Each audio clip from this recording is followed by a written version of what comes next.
beasiswa Sobat Bumi Impact 2022. Jadi wawancara serta FGD-nya sudah nggak diragukan lagi ya teman-teman. Halo, selamat siang teman-teman semuanya. Ini dari Kak Desri dulu nih. Oke, baik. Assalamualaikum warahmatullahi wabarakatuh. Selamat sore teman-teman semua. Seperti yang Kak Nisa sampaikan, tak kenal maka tak sayang, maka izinkan Destri perkenalkan diri terlebih dahulu. Baik, perkenalkan, nama saya Destri Priyanti Kadar, Destri dari Provinsi Riau, khususnya dari Universitas Islam Riau. Saat ini sedang semester 4 di Fakultas Keguruan dan Ilmu Pendidikan, program studi Bahasa Inggris. Dan ya benar kata Kak Nisa, aku merupakan awardee beasiswa Sobat Bumi Afirmasi dari Universitas Islam Riau Angkatan 9. Untuk kesibukan sehari-hari ya kita boleh berteman di Instagram aku, ada Destri Priyanti Kadar. Ya, salam kenal ya Kak Desri. Halo, salam kenal juga. Oke, baik, terima kasih atas kesempatannya Kak Nisa.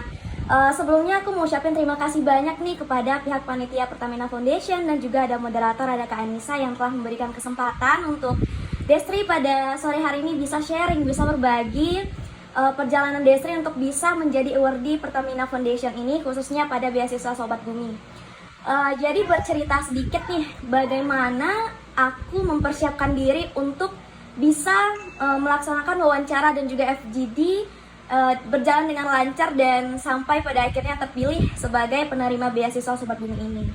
Jadi teman-teman, dari aku pribadi untuk melaksanakan wawancara ataupun itu FGD yang notabene adalah sebagai jalan kita untuk mencapai sesuatu yang kita sangat inginkan dan kita sangat impikan, tentu harus melalui proses yang namanya proses belajar, proses mencari tahu. Kalau aku pribadi ada 3 step yang aku terapkan di dalam diri aku. Itu ada how to know, how to do, and how to be. Jadi yang pertama itu how to know adalah bagaimana cara kita mencari tahu. Kita harus tahu terlebih dahulu nih, apa sih yang akan kita lakukan atau apa sih yang ingin kita tuju ketika kita meng-apply beasiswa, khususnya di beasiswa Sobat Bumi ini.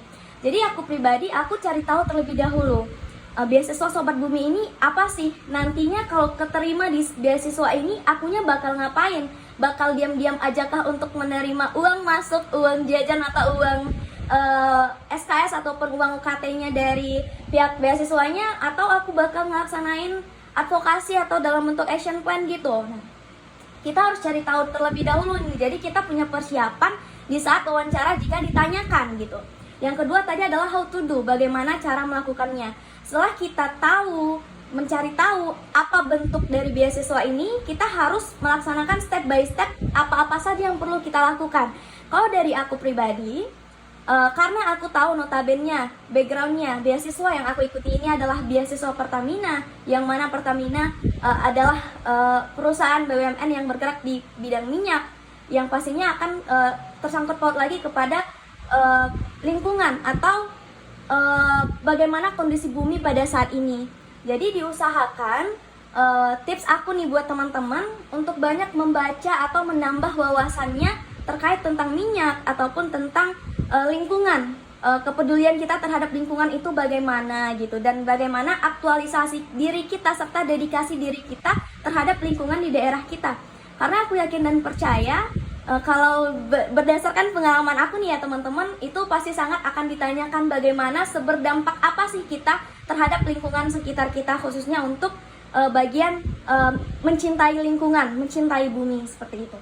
Yang terakhir adalah how to be. Setelah kita how to know, setelah kita tahu, setelah kita rencanakan apa-apa saja yang harus kita lakukan, mulai dari belajar, persiapan, atau seperti yang dibilang oleh Kak Indah tadi, melakukan simulasi wawancara itu seperti apa. Nah tentunya sudah ada tuh secercah harapan, secercah gambaran bagaimana saatnya nanti kita melakukan wawancara dan apa-apa saja yang akan ditanyakan oleh pihak pewawancara tadi. Nah jadi aku yakin dan percaya kalau kita punya persiapan yang matang, mulai dari ilmu wawasan yang kita udah pelajari, terus untuk tips wawancara seperti yang Kak Indah sampaikan tadi, harapan aku buat teman-teman tidak usah cemas itu wajar ya, kita juga manusia pasti ada rasa takut seperti yang Kak Indah bilang tadi, cuman diusahakan untuk se-enjoy mungkin. Percayalah, kalau kita sudah yakin dengan persiapan kita, sudah matang dengan apa yang kita siapkan, Dan kita sudah punya jawaban-jawaban yang nantinya bisa kita jawab sepercaya dirinya kita. Insya Allah wawancaranya akan berjalan dengan lancar. Dan intinya jangan berlebihan, jangan melebih-lebihkan yang sekiranya tidak ada di diri kita. Makanya penting tadi kata Kak Indah untuk memahami CV dan juga esai kita dan apa adanya aja.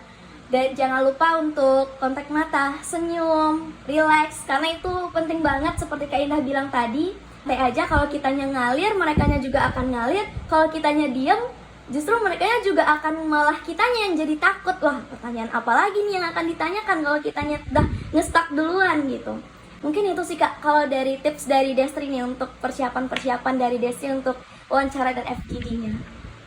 Wah, keren banget. Hey, sama tuh Kak, cara kita. Aku juga kebetulan gitu teman-teman. Jadi kalau seandainya tidak hanya diwawancara nih, di dalam kesempatan apapun, jika kita dihadapkan dengan suatu situasi, pertanyaan yang pada saat itu kita belum punya ilmu cukup untuk menjawabnya, seperti yang diajarkan oleh Kak Indah tadi juga, tetap fokus kepada attitude kita untuk menjawab pertanyaan itu agar tetap kelihatannya elegan dan tidak kelihatan seperti orang yang tidak tahu-tahu banget, tapi tetap rendah hati gitu. Jadi kalau dari aku pribadi mungkin pastilah kita mungkin udah pernah dengar dengan istilah itu, kita jelasin lagi, atau mungkin di saat menjawab pertanyaan itu kita boleh mengulangi lagi nih pertanyaan yang disampaikan tadi, untuk sambil kita menjawab kita bisa sambil mikir tuh apa yang akan kita katakan nih gitu. Jadi boleh diulangi lagi pertanyaan dari si pihak pewawancara tadi, dan kemudian dialihkan dengan rendah hati seperti yang dibilang oleh Kak Brenda tadi, bahwasanya untuk sesuatu hal yang Bapak Ibu tanyakan tadi, yang saya ketahui bla bla bla bla bla, kasih tahu tuh sedikit atau diulangi pertanyaan yang tadi, dan mungkin saya akan belajar dan cari tahu lebih banyak tentang ini sih ya Bapak Ibu, karena ini merupakan sangat menarik ya untuk dibahas, dan mungkin saya akan mencari tahunya setelah wawancara ini. Jadi dialih-alihkan aja, dan kemampuan komunikasi kita sih yang sangat penting di saat wawancara itu teman-teman. Oke, kesalahan-kesalahan pribadi. Dibilang kesalahan ini bagaimana ya, kalau menurut pengalaman aku ya, aku menganggap ini adalah kesalahan yang besar, karena aku kurang prepare dalam bentuk, karena kita sekarang adalah era teknologi ya, pasti segala sesuatunya berbasis online seperti yang kita lakukan sekarang. Seperti kamera, kalau saat ini ya aku pakai webcam ini, kan sangat menunjang ya, bagaimana gestur tubuh aku terlihat, bagaimana aku kontak mata sama teman-teman sekalian, dan itu juga sangat penting ya di saat teman-teman wawancara.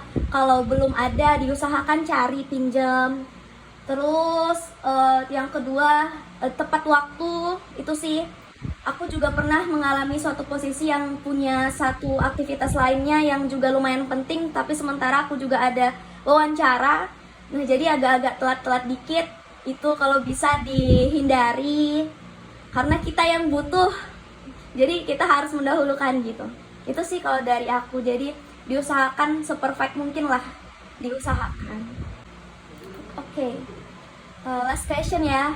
Apa yang menjadi kunci kesuksesan di saat melaksanakan wawancara atau FGD ini? Kalau dari aku pribadi, hal yang paling mendasar adalah ilmu atau wawasan yang kita punya, karena dari FGD sendiri, yaitu dia tadi adalah ruang yang diberikan kepada kita untuk bisa menyampaikan pola pikir, ide berdasarkan tema yang telah ditentukan.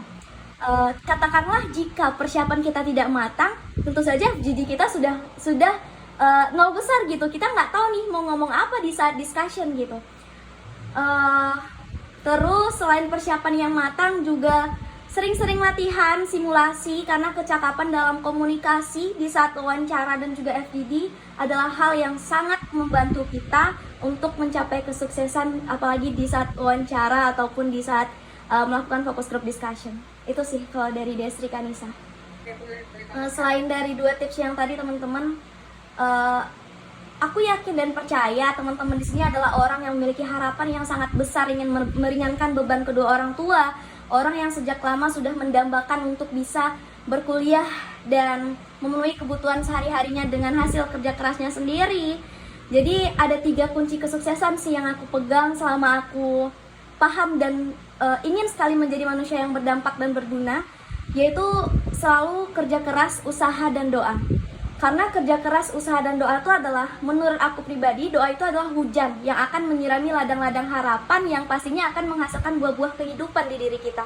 Jadi, untuk mencapai segala sesuatu yang apalagi sangat-sangat kita idamkan, pastilah di dalam diri kita itu merasa banyak banget struggle-nya, banyak banget sulitnya, banyak banget susahnya. Contohnya mungkin di saat kita mengikuti beasiswa ini, nulis esai, mungkin ada yang belum pernah pengalaman nulis esai itu bagaimana, ya dicari tahu lah, dikeras-kerasin usahanya, karena nanti kalau udah berhasil pun senangnya bukan main gitu. Ya itu aja sih, semangat semuanya. Oke. Dari Kak Brenda nih, katanya buat teman-teman yang mau referensi esaiku bisa kontak dia Instagramnya nih, Brenda_Eli. Oke, terima kasih banyak